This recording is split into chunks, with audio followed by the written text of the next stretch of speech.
To our top story, with federal authorities warning of possible terror threats tied to the July 4th holiday weekend, law enforcement on alert, heightened state of alert across the country right now, in a massive security response to a 911 call this morning at the Washington Navy Yard illustrates just how seriously the warnings are being taken. We're back with the former chairman of the House Intelligence Committee, our CNN national security commentator, Mike Rogers. Is the concern more about some sort of isolated lone individual, a lone wolf, as he's called, inspired by ISIS, or some sort of more complex plot directed by Al-Qaeda, shall we say, to take down a plane or bomb a building? Primarily the former, not the latter. The latter involves lots of logistical planning that allows law enforcement to disrupt, or intelligence services to disrupt. And they would get some sense of that, not always, I mean, there's no guarantee of that, but they would get some sense that there was a bigger operation. What they're worried about now is because of this the calls through social media, think about that, how often they're touching people in the United States, around Europe, every day, they being ISIS, saying, hey, this is your time. It's Ramadan. We want you to step up to the plate and engage in some terrorist act. It's still a touch. Doesn't mean they're necessarily a lone wolf, but they're activated in their own minds to go do something. That is so much more difficult for law enforcement, our FBI, our federal law enforcement here, local law enforcement, and intelligence services to disrupt, because it doesn't have the logistics package that goes with it, where they can get some sense and acuity of what's happening. What I'm told is they're obviously very concerned about the social media talent that ISIS, shall we say, has. The public information going out, this is the holy month of Ramadan. You have until mid-July or so. If you get extra points in heaven if you go out and engage in some sort of suicide attack right now. But there's, beyond the public rhetoric, the leader of ISIS sending out a message publicly on social media, there's a lot of chatter, as they say, that's now encrypted that's going on as well. It's much more difficult to monitor. Well, it's very, very problematic for law enforcement. Remember, the big political debate in America was we were concerned a phone call from Syria to the United States might be going to a U.S. citizen without a warrant. We are on the side of this political debate. So they've made it more difficult for our intelligence services to try to get the information that they need. They'll get it. It just takes them longer, number one. And number two, this encrypted communication that is now global. And so the terrorists have taken full advantage of a communication system that our intelligence services can't break to communicate terrorist operational actions.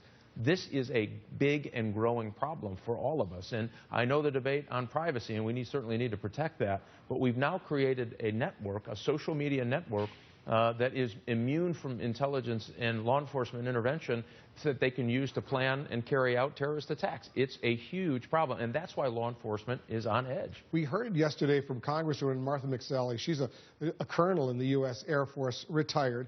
She said, and she's done some checking throughout the federal government, in terms of countering the social media capabilities of ISIS and these other terror groups. You know how many federal employees in the Department of Homeland Security, FBI, State Department, elsewhere there are who are engaged in countering that social media, pro-U.S. social media going out? You know how many she said? I'd be interested in her number. 16. 16 people in the federal government working against the hundreds, if not thousands, of ISIS sympathizers out there who are spreading their anti-American terrorist propaganda. Because even when I was Chairman Wolf, there was no coordinated effort to go against the social media messaging from ISIS. And they have come a whole nother generation beyond the Al-Qaeda videos, the grainy videos in the cave with Osama bin Laden preaching and providing advice and counsel to terrorists around the world.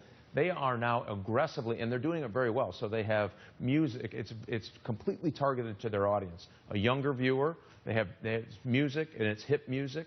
The messaging is geared toward that individual, and it's about empowerment. And it's very well done, very flashy. It moves a lot. It would draw your attention, draw your eye, and inspire someone to do something that they might not want to do. This is a huge problem. It's hard for me to believe they are so much better at social media than we are. Well, we can't get the policy right because the policy is always pushed back, including Congress, by the way, on, well, you got to be careful about pushing back on social media. There's some free speech in there. And, you know, my mother used to tell me, well, if your free speech ends when the end of your fist touches the beginning of my nose. When you have terrorists overseas propagandizing, calling for terrorist acts, teaching people how to build bombs, telling people this is your chance, grab a gun and go shoot somebody or get a knife and cut their head off. This is a time for us to act. The reason there's only 16 is because there's paralysis across the federal government about what to do. How do you push back? Capability exists. We just need to be able to connect that capability with policy. We know the President of the United States, U.S. military, the CIA, they authorize drone strikes or whatever to take out military commanders of ISIS. Just today, we just saw the emir of suicide bombers killed, a $3 million bounty on his head. He's gone.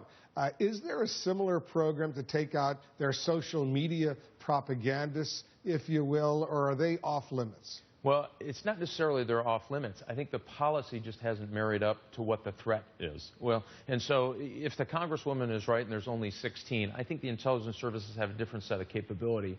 But if there's only 16 across the government, it tells you that there is no coordinated effort to go after a disruption activity. Now, that could be kinetic, as you talked about in the case of al-Harzi, who was just taken off the battlefield, or it could be a cyber disruption. In either way, you can help stop that messaging. When you have a military organization of ISIS combining its efforts, including social media, that means that they are legitimate targets when they declare war on the United States, as they're doing.